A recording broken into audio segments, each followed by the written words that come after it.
இனிய காலை வணக்கம். இந்த பதிவு யாருக்குன்னா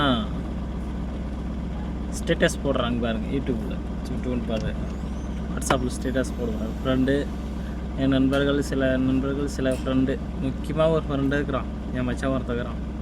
அவனுக்காக தான் சொல்கிறான். அவனுக்கு இந்த மாதிரி செய்த மச்சான், இந்த மாதிரி செஞ்சேன்னா ப்ராப்ளம் வரும், ஏதோ ஒரு விஷயம் ப்ராப்ளம் வரும், செய்த மச்சான், ஒழுங்கா பசங்களை பார்த்துட்டு வீட்டோட இருன்னு சொல்கிறேன். அதெல்லாம் கேட்க மாட்டான். அவன் இஷ்டத்துக்கு அவனோட மனநிலை எப்படி இருக்குது அப்படி நடக்குவான். இதுன்னு அதுக்கப்புறமா ஸ்டேட்டஸ் போடுவான், எல்லாம் என்ன ஏமாற்றியாங்க, எல்லாம் என்ன இப்படி பண்ணிட்டேங்க அப்படி பண்ணிட்டேங்க.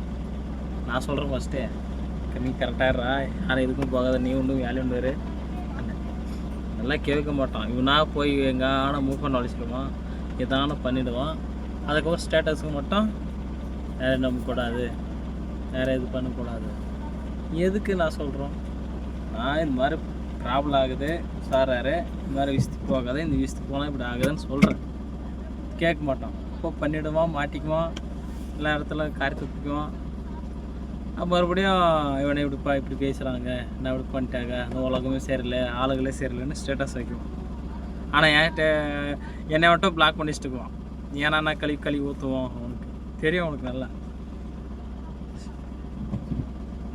அவனுக்காக தான் ஸ்டேட்டஸ் வைக்கிறாங்க. ஒரு இது அவங்களுக்கே தெரியும், இப்படி பண்ணால் நம்ம தப்பு, இது சரின்னு பண்ணிவிடுவாங்க.